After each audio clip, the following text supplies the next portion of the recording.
muito tempo que a gente não se encontra. Vamos tomar um cafezinho?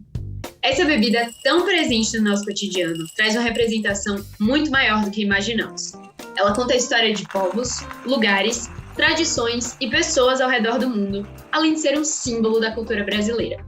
O café está na arte, na memória, no paladar e nas mesas das 5 regiões desse país. Mas, afinal, o que é café? Para responder essa pergunta, eu, Vanessa Ferreira, junto com a minha amiga que está aqui, remotamente, mas está aqui, Andressa Miranda, nós convidamos uma super especialista no assunto. Ela é apaixonada por café, mas ela também é uma pesquisadora, né, no assunto. Então, sejam todos muito bem-vindos, muito bem-vindas ao primeiro episódio da série, que vai explicar tudo que existe por trás desse produto tão importante e que se tornou um combustível diário, né, na vida da gente. E aí, vamos tomar um café? No programa de hoje, vamos conversar e entender a importância cultural do café no Brasil e toda a sua representatividade. Para abrir a nossa série de podcasts, nós estamos recebendo a Marília Bonas, ela que é curadora da exposição Café Mundo, que está em cartaz no Museu de Arte Brasileira da FAAP, dos dias 21 de julho a 19 de setembro de 2021. A exposição aborda a temática do café enquanto um patrimônio ativo mundial, mas também olhando o café como um alimento das artes nas mais variadas linguagens. Marília é historiadora especializada em museologia pela USP e mestre em museologia social pela Universidade Lusófona em Lisboa. Por 7 anos foi a diretora do Museu do Café em Santos e dirigiu o Museu da Imigração, aqui em São Paulo.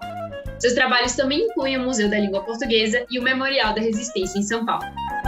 Marília, muito bem-vinda. É um prazer para a gente receber você aqui. Muito obrigada.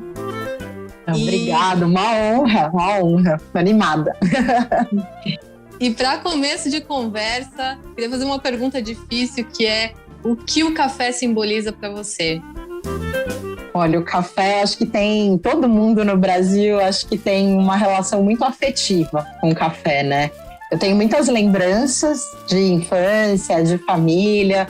O café evoca muitas lembranças para mim.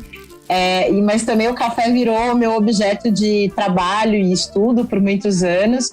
E por causa do café, inclusive desse trabalho no Museu do Café, já deixo aqui o agradecimento à equipe inteira do Museu do Café, que também apoiou a gente nesse processo.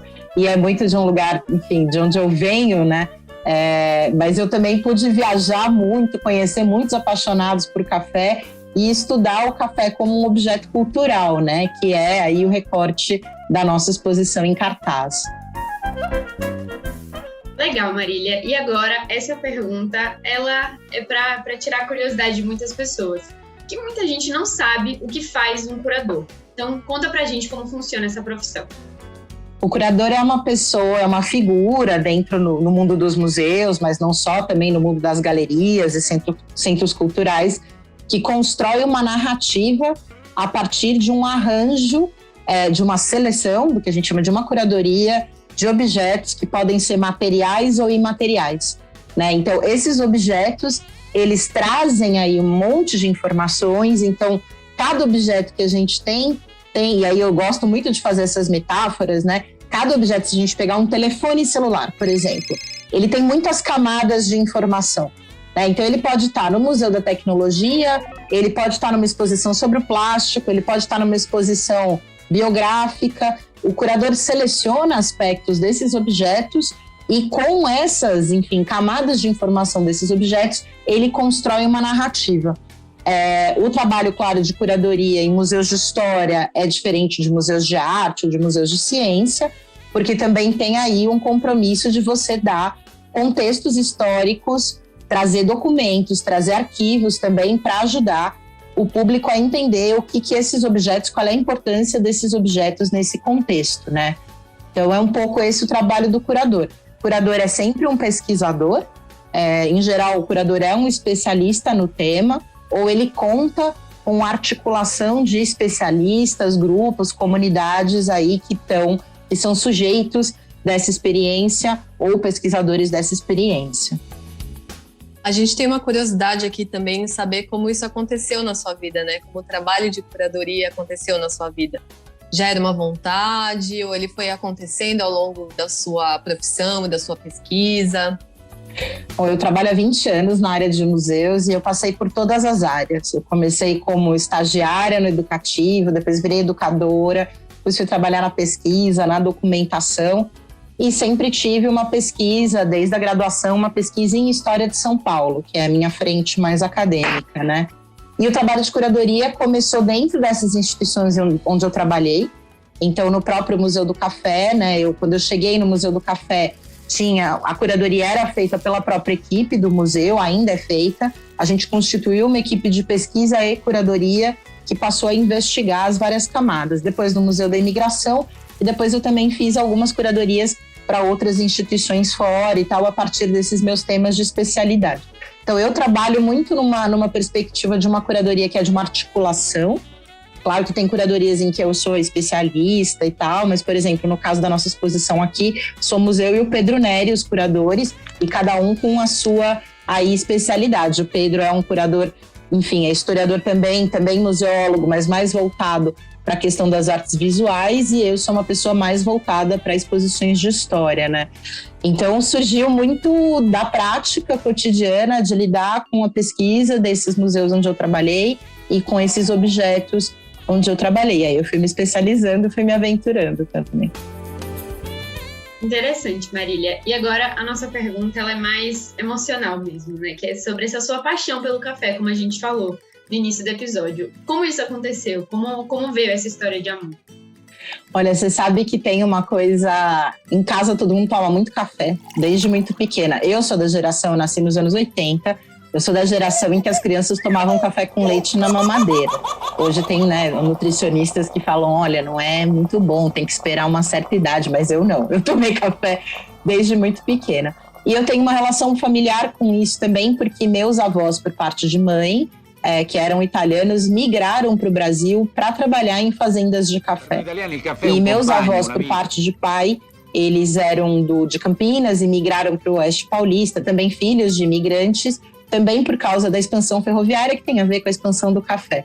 Então tem essa coisa dessa relação aí desde o bebê, do ato de beber café. Então eu tive o privilégio de crescer até minha avó falecer, minha nona, minha avó italiana, ela morava com a gente e ela passava café e aí tinha o horário tocar 6 horas, tocava Ave Maria da hora que ela passava o café, então tinha o cheiro do café e aí eu tomava café com ela. Então tem uma coisa muito forte emocional para mim. E também tem essa coisa de ouvir as histórias, né? Então, de alguma maneira, eu sempre brinco assim, que eu tô sempre em lugares que tem, e trabalho em lugares que tem a ver com o café e com a ferrovia, por tabela. Então, eu trabalhei no Museu do Café e depois no Museu da Imigração, o Memorial da Resistência, que fica num edifício que originalmente era um armazém de uma estação de trem, da São Paulo Railway, que era um dos ramais de café, que era Santos São Paulo, e hoje também trabalho na Estação da Luz, que também foi constituída aí como um dos ramais de conexão, sempre nessa coisa de interior do estado de São Paulo e o Porto de Santos de café. Então, de alguma maneira, o café, como historiadora do estado de São Paulo, da cidade de São Paulo, o café me atravessa de várias maneiras, e tenho essa relação afetiva e familiar também com ele. E sou apreciadora chata de café. Assim, né, aquela coisa de tipo, esse café é ruim, esse é bom. Eu quero te levar num lugar que tem um café bom. E acho que é isso. Café, quanto mais você bebe, e aí quando você vai aprendendo um pouquinho, vai pesquisando, você vai ficando mais exigente. E é um prazer, assim. É muito... Enfim, eu recomendo. Mas agora a gente tem pode falar, Vanessa. Ia fazer uma... Não, pode falar. Eu ia falar que você falou dessa sua questão de que você é uma apreciadora chata de café. Você chegou no nível de saber diferenciar espécie de café, tipo de grão. Você chegou nesse nível ou não? Você Cheguei, não, porque... Esse conhecimento. Não, claro que é sempre um aprimoramento. A gente nunca vence, né? Mas quando eu cheguei no Museu do Café, eu tomava café com adoçante ainda. E aí eu tive o privilégio de conviver com grandes figuras do café lá em Santos. E aí era muito engraçado, porque falava assim, não, você vai tomar com adoçante? não pode, estraga, né? E aí eu comecei a tomar o café puro. Eu tinha uma amiga já que tomava, eu achava chiquérrimo tomar café puro. E aí eu percebi que o café me dava azia quando eu tomava com adoçante, sem adoçante, não me dava azia. E quando eu cheguei lá tem o centro de preparação de café, que tem cursos de barista, e eu fiz um curso de barismo básico. Já não sei exatamente como manusear a máquina, mas virei a pessoa que sabe o grão, a diferença entre o arábica e o canéfora. Eu gosto de cafés que são naturalmente mais doces, como eu tomo sem adoçar, eu gosto de alguns, aí tipo, esse aqui, bourbon amarelo, adoro, né? E adoro fingir também que entendo muito, no supermercado namorando os pacotes. Mas a coisa que eu mais gosto de café é que o café tem uma coisa do tipo, algumas dicas muito básicas. Então, por exemplo, na minha casa, minha mãe toma muito café e ela sempre comprava de torra escura, ela sempre comprava café extra forte. Pois eu soube que o café extra forte é um café de qualidade menor. E que as pessoas que gostam, porque aí os caras torram com folha, com coisa.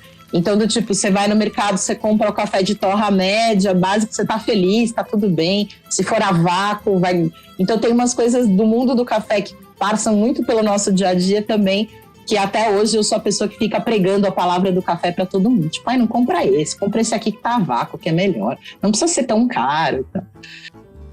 Virou especialista, né? Virei palpiteira. Vai dar uma aula para todos nós aqui, né? Além da nossa aula de história, a gente vai ter uma aula de barista mesmo. Vamos sair profissionais, né? Quando acabar a série do Café Mundo. Exato. Bom, então agora a gente mais que entendeu por que você foi chamada para fazer a curadoria dessa exposição, né? Não, vocês veem que não tenho nenhum distanciamento do tema, eu me empolgo mesmo. Faz parte da sua vida, e tanto na pesquisa quanto no cotidiano. Exato. E falando especificamente sobre a exposição, como aconteceu esse convite, esse primeiro momento, assim, até você começar na curadoria, né?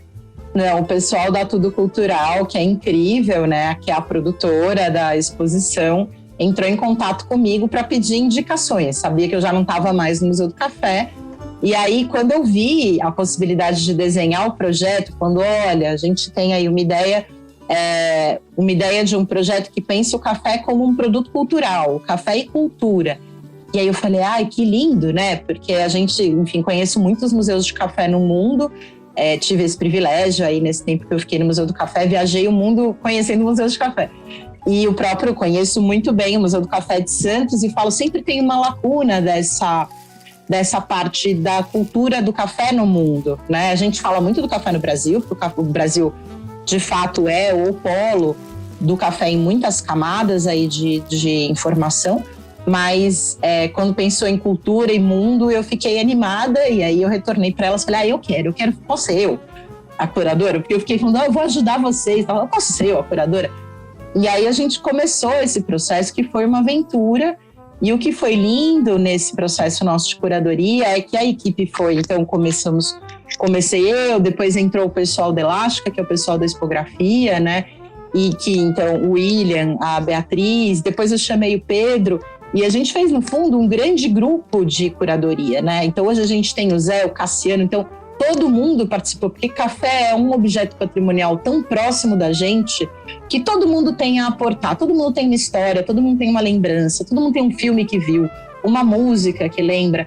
Então a gente, no fundo, ainda que, claro, eu e o Pedro, a gente assine a curadoria, no fundo a gente assina a articulação desses conhecimentos e um pouco a espinha dorsal, mas enfim, a Thaís, a Renata, a Mariana, que é produtora, todo mundo participou da construção dessa exposição, dos conteúdos, trazendo coisas novas, tendo ideias, e a gente está nessa aventura e super feliz, assim, com o resultado que ficou lindíssimo. A gente queria uma exposição de encher os olhos, e ela é uma exposição de encher os olhos com muito material que vai ficar para as escolas, enfim, mesmo depois do fechamento da exposição, ainda todos esses produtos, assim, de pesquisa, eles estão disponíveis aí para historiadores, para professores, e isso é muito legal para a gente. Isso é incrível, né? Vocês poderem dar isso também, né, para as pessoas. Inclusive, nós estamos muito ansiosos para ver a exposição. Nós ainda não vimos, está no processo de montagem, mas estamos muito ansiosos para ver. E, assim, Marília, você falou dessa questão de todo o processo de curadoria de uma exposição e logo isso passa por uma grande seleção. Então, como foi esse processo de seleção de obras para a exposição Café Mundo? Eu acho que a gente tinha duas frentes. Uma frente era uma frente de explicar, assim, muito do universo material vinculado ao café, tá organizado a partir do ciclo de produção do café. Então, né, o que a gente chama muito comumente da planta à xícara. A gente sabe que é muito antes da planta, porque tem toda uma discussão genética e tal, e também até chegar na xícara, também na xícara com barismo tem muito mais coisa. Mas é uma cadeia do café, e aí você tem 1 milhão de maneiras de olhar essa cadeia do café. Você pode olhar ela na perspectiva da ciência, você pode olhar ela na perspectiva histórica, na perspectiva da tecnologia, então que tecnologias são empregadas, e aí para cada etapa da cadeia, desde produção, do plantio, da colheita, até mesmo o barismo, tudo isso vai se transformando com o tempo e que tem variações regionais e maneiras de se relacionar culturalmente com isso, regionais, assim, globais, né? Então, determinados países preferem determinados tipos de café porque eles têm determinado tipo de preparo. E tudo isso vai abrindo um monte de novas estruturas aí de pesquisa. Então, a gente tinha uma linha dorsal que era falar desse universo do café no mundo, começando com uma apresentação geral do que é a planta xícara. Então, a pessoa que entende, né, a gente brinca, que nem essa história de que determinadas crianças esquecem que o leite vem da vaca, muita gente esquece que o café não vem do pacote, né? O café é uma planta, é um fruto de uma planta que tem. Então, para a gente é muito importante, em termos educativos, explicar essa longa cadeia e falar quantas mãos passam para a gente chegar numa xícara de café, assim, por quantas vidas, quantas pessoas, quantos saberes, quantas histórias estão nesse processo. Então, a gente tem essa introdução. E aí, nessa introdução, a gente já tem, e super agora mega interativo, né? A gente tem vários totens, enfim, né? Uma coisa super, um projeto incrível de tecnologia para trazer isso de uma maneira interessante, estimulante.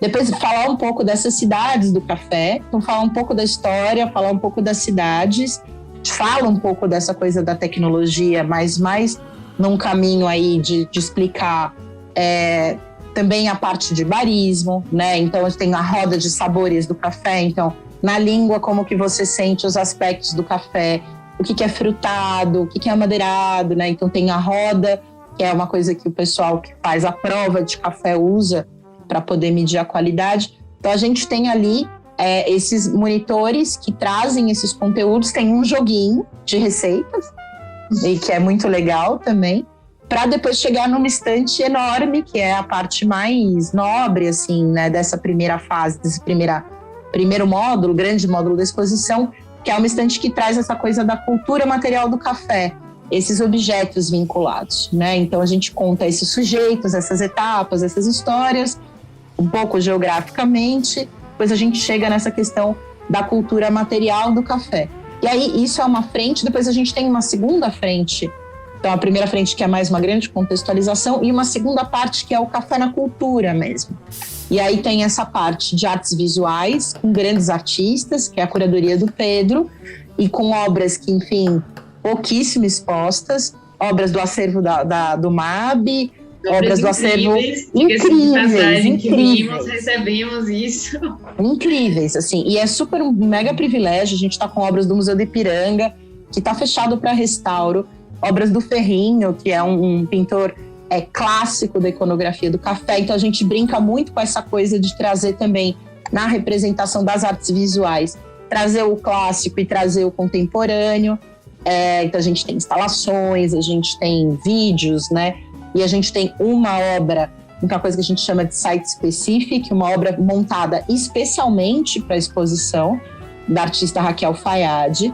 Toda a exposição e a nossa curadoria teve que ser adaptada em função da pandemia, então a gente fez um redesenho, porque ela era mais interativa, hoje ela é mais imersiva.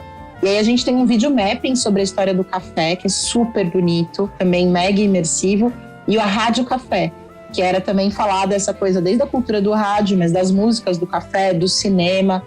E para cada módulo desse, a gente tem um desdobramento no campo digital, no site da exposição, playlists, material educativo, o próprio museu, né? O museu está trabalhando aí no desenvolvimento, a gente tem todo um compromisso com a educação em função dessa importância, né?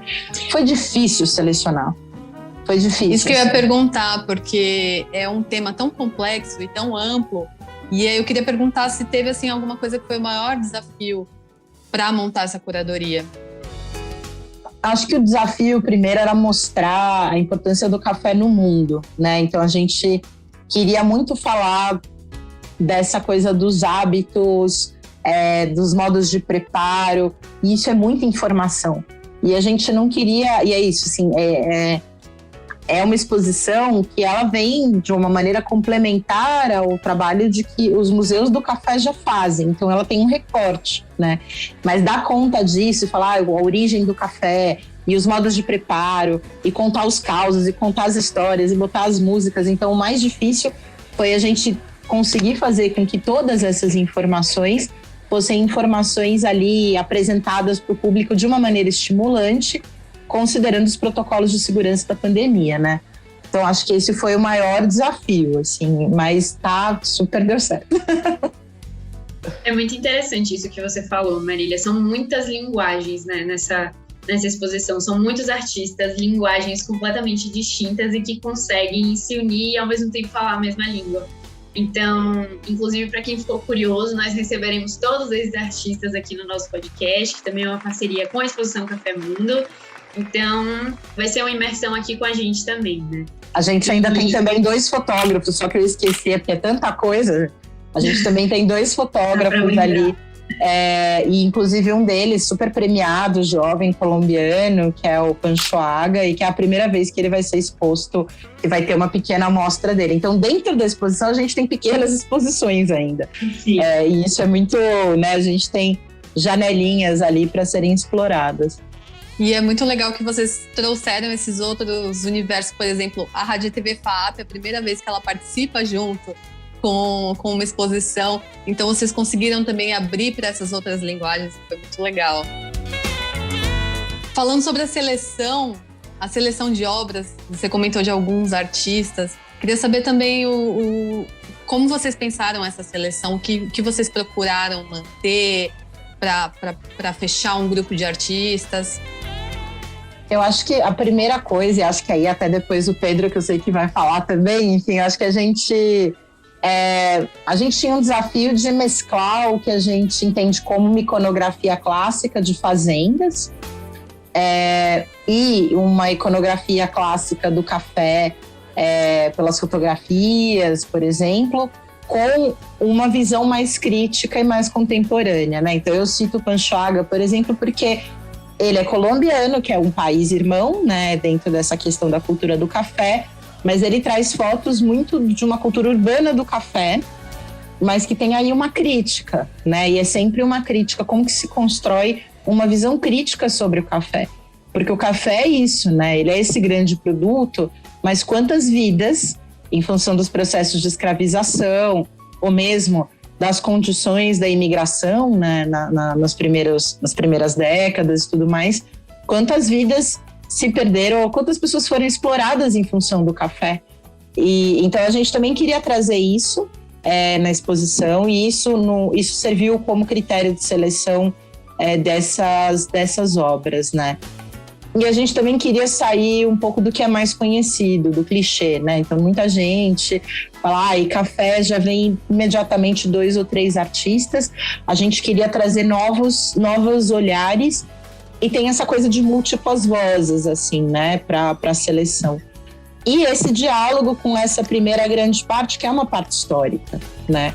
Então, ela não é uma exposição de arte sobre o café, ela não é uma exposição de música sobre o café, cinema sobre o café, rádio sobre o café, ou não é uma exposição de história do café. Ela é uma exposição que fala que o café é um mundo e o café está no mundo. Então ela tem esses vários módulos e e essa questão da tecnologia que é super forte, que é super imersiva, né? Então, o Estúdio Intro e o Zé, que é o nosso parceiro e brilhante, assim, um artista genial, e o Cassiano, que entrou depois nessa frente da Rádio FAP, que fez uma outra camada de curadoria a partir desses conteúdos selecionados, eles fazem disso também, enfim, trazem isso de uma maneira muito imersiva, muito interessante e para todas as idades, o que também é importante para a gente.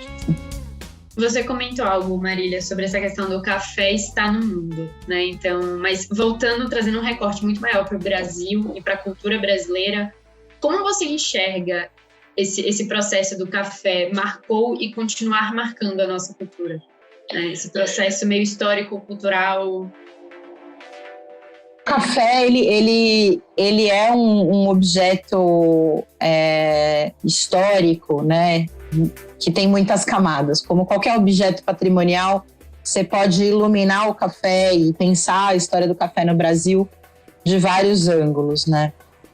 O café, ele é responsável, primeiro, por um primeiro grande investimento em tecnologia de produção, em grande escala, porque a gente, enfim, o primeiro você tinha a cana, e a cana muito, né, embasada, ainda que o café também comece embasado na mão de obra escravizada, as tecnologias mesmo de plantio e colheita de cana, elas tinham uma lógica ali de um ordenamento diferente do que é o ordenamento de preparação, por exemplo, do solo do café.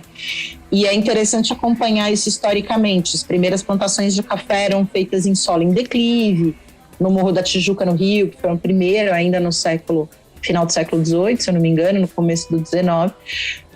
E aí, tipo, chovia e aí caía, enfim, aí escorregava. Eu falava, não, é melhor a gente fazer isso num solo plano. E aí isso vai mudando. Então, essa compreensão e esse investimento de pesquisa de como plantar o café retroalimenta a ciência no país. Então, você tem uma maneira, e isso vai tendo impacto sobre todo o restante da cadeia. Então, tem um impacto sobre esses espaços que passam a ser espaços que são atraentes para o plantio, e por tabela, essa questão da mão de obra, e aí como é a dinâmica da escravização no sul do Rio de Janeiro. Então, as fazendas ali do Vale do Café, no Rio, têm uma arquitetura radicalmente diferente das fazendas, por exemplo, do Vale do Café de São Paulo, que é em Campinas, e do Oeste Paulista, porque você vai, tecnologicamente, você vai tendo mudanças dos processos de secagem, de lavagem, de carregamento, e depois, com a abolição da escravatura e todos os acordos, você tem novas maneiras de tratar e de colocar essa população trabalhadora em relação com os seus próprios patrões também, com a imigração, e isso também tem impacto na maneira de viver, nas fazendas, né? Então, o café, ele, de fato, é muito estruturante de várias áreas de desenvolvimento no Brasil. E também é muito estruturante de desigualdades que permanecem até hoje em relação ao trabalho no campo, né? Então, e é fundamental, porque a gente cresce ouvindo essa coisa dos ciclos, como se esses ciclos fossem feitos por pessoas que não eram seres humanos, né? E aí você também tem uma coisa que é super importante de falar, mesmo na maneira como se conta a história do café no Brasil, que é essa questão dos retratos clássicos de café, de grandes fotógrafos, em que esses trabalhadores escravizados, muitas vezes, eles passam a integrar a paisagem, né? Então, tem muitos curadores que pesquisam isso e que trazem isso do tipo, você desumaniza esses trabalhadores, né? E, de repente, os imigrantes, quando chegam aqui num projeto de embranquecimento, né? Porque a abolição, ela é um projeto de embranquecimento e um acordo econômico, né? Não foi uma coisa de generosidade da princesa Isabel, tinha ali uma tensão econômica em relação ao Brasil, que é o último país a abolir a escravatura. Você tem uma abordagem diferente do que são esses trabalhadores, né? Mas também com uma qualidade de trabalho muito precária. Então, o café também marca essas desigualdades, e a maneira como a gente conta a história do café, a gente também naturaliza, por exemplo, essa questão da escravidão, né? Então, do tipo, não, né, tipo, o café precisava, ou com a abolição foi necessário substituir essa mão de obra. Não é bem assim, né? Assim, a gente sabe que essas pessoas libertas, escravizadas, então libertas, elas poderiam ter sido absorvidas como mão de obra liberta. Mas tinha um projeto político de embranquecimento, por isso a imigração europeia. Então a exposição, ela trata isso, a gente tem uma parte sobre isso, e a gente também fala muito da economia. A economia do café é uma das mais importantes até hoje no Brasil. O Porto de Santos ainda é o maior porto de café. A gente tem um contrato na Bolsa de Valores que chama Contrato C, que, enfim, que é essa coisa da exportação do café e que ainda, enfim, é um termômetro do agronegócio em grande escala para o Brasil. Enfim, é muita coisa. É muita coisa. No segundo episódio a gente vai tratar um pouco mais sobre a questão histórica, que é muito interessante de conhecer com relação ao café. E você falou bastante dessa questão do trabalho, né? Da relação do café e do trabalho. Hoje em dia a gente vai trabalhar e tem lá uma garrafa de café, tem uma máquina de café, o café está presente. E o café também uma relação muito afetiva com a gente, né? O tempo todo a gente começou falando um pouco disso, das relações afetivas que você tem, por exemplo, com o café. Eu queria saber o que você acha que aconteceu para uma planta entrar tanto na nossa vida assim, como é o café hoje em dia? Qual que é a sua hipótese sobre isso? Bom, o café, ele nasce como ele surge, né, primeiro como uma bebida social. Ele sempre foi uma bebida que mediou relações, né? Então, ele no Oriente e no Norte da África e tudo mais, o preparo e a bebida do café sempre implicavam no encontro de pessoas. E então ele é, por natureza, uma bebida que traz essa coisa da comunicação. E tem muitos ritos, e é muito bonito quando você estuda o café no mundo árabe, porque tem ritos até hoje, né? Então tem determinados códigos. Se você serve muito, é para a pessoa acabar de beber e ir embora, né? Então tem várias coisas, e é muito saboroso, porque em cada país você tem um jeito de tomar café e você tem um certo rito. Então, eu acho que isso é a primeira coisa. Ele nasce como um objeto de mediação, de articulação. E depois ele, na virada do 19, com a industrialização, ele também, e isso é uma coisa muito trazida como hábito pelos europeus, para os países que recebem a imigração, tanto então, né, primeiro, sei lá, para os Estados Unidos, para o Brasil e tudo mais, que o café, que era uma coisa antes de você ir ao café, encontrar alguém e tomar um café, os cafés, né, as cafeterias, como esse lugar de troca intelectual e tal, ele migra para o mundo do trabalho como um estimulante. Então, ele passa isso muito em função da industrialização, ele é um estimulante e ele passa a também marcar as pausas do trabalho, do ritmo de trabalho. E aí, quando o café se populariza, e esse hábito de tomar café em casa é algo que vem a partir disso, porque o café era uma coisa muito, enfim, por muito tempo ele foi uma coisa chique. Então, você recebia uma visita, então a gente vê até isso na cultura material, é muito interessante, porque você tinha os jogos de café, né? O jogo de café. As nossas avós, bisavós tinham sempre um jogo de café para servir para visita. Então não era uma coisa que você tomava litros, como a gente hoje tem uma cafeteira que você faz. Você servia e era um cafezinho e tal. Quando o preço do café, quando você tem uma produção cada vez maior, numa escala maior, na virada do 19, nas primeiras décadas de 20, e ele passa a ser compreendido como um estimulante, ele passa a ser tomado de manhã, ele passa a ser tomado, enfim, à tarde ali, no fim, para você dar conta. E aí ele passa a ser ocupa esses espaços também domésticos. Mas essa lógica, em especial no Brasil, essa coisa de tomar o café antes de ir para o trabalho, é uma coisa que vem em especial com a imigração. Então, é uma coisa que vem nas primeiras décadas do século XX. Então, Marília, essa conversa está maravilhosa. Nós amamos conhecer, ouvir um pouquinho da sua história com o café, do seu trabalho. E a gente vai continuar com a Marília no próximo episódio. Então, sugiro que você que já está aí escutando o nosso primeiro podcast, já engata no segundo, depois no terceiro, depois assiste tudo. E esse foi o primeiro episódio da nossa série sobre a exposição Café Mundo, que está em cartaz aqui na FAAP. Lembrando que você pode conhecer mais acessando o site www.cafemundoexpo.com.br e, claro, agendando a sua visita aqui no MAB FAAP. Essa edição teve a apresentação de Andressa Miranda e Vanessa Ferreira. Produção de Bárbara Souza, Rogério Afonso, Vitor Live, Sérgio Mou, Thaís Belani e Andressa Miranda. Sonoplastia de Micael Roira. Edição de Rogério Afonso e Léo Fernandes. E supervisão de Alzira Tonin. Marília, muito obrigada pela conversa, foi maravilhoso, o episódio foi incrível, pena que acabou, mas um é pouco, então no próximo episódio a gente vai continuar conversando com a Marília. Muito obrigada pela sua disponibilidade e pela conversa maravilhosa. Eu que agradeço. No próximo episódio a gente vai continuar nosso papo com a Marília Bonas e vai conhecer um pouco mais sobre a história, a questão econômica do café. Então a gente convida todo mundo para ouvir o próximo episódio e conhecer um pouco mais sobre a questão histórica e econômica relacionada ao café com a Marília Bonas. Espero todo mundo. Até lá! Até lá, pessoal. Esperamos vocês.